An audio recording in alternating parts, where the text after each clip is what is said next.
Let's find equivalent fractions using our fraction strips. These all have the same length, so they represent the same whole. They're just broken up into different size pieces. We can say that two fractions are equivalent if their fraction strips have the same length.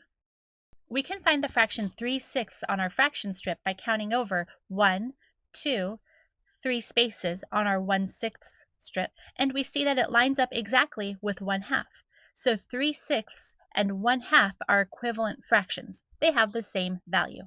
Now let's see how many fractions can we find that are equivalent to 2/3. So we start by finding 2/3 on our fraction strip. Let's try our halves first. So we line them up. We see that 2/3 does not line up with a line on the 1/2 strip, so those are not equivalent. Let's try the 1/6 next. So we line them up and we find 2/3 is here, and it does match a line on our 1/6 strip. So we count them up, 1, 2, 3, 4, and 2/3 is equivalent to 4/6. Let's try the 1/4. We see that 2/3 line does not match up with anything, so they're not equivalent. And finally, our 1/12.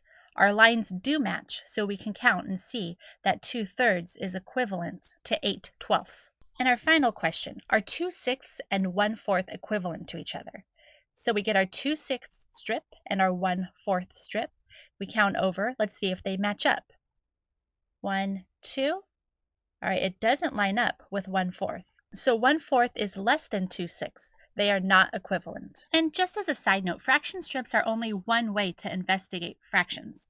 I also really like to use area models and fraction tiles. There's different benefits to each one, so don't be afraid to use different models with your kids. Save this for a rainy day when your kids are ready to start investigating fractions.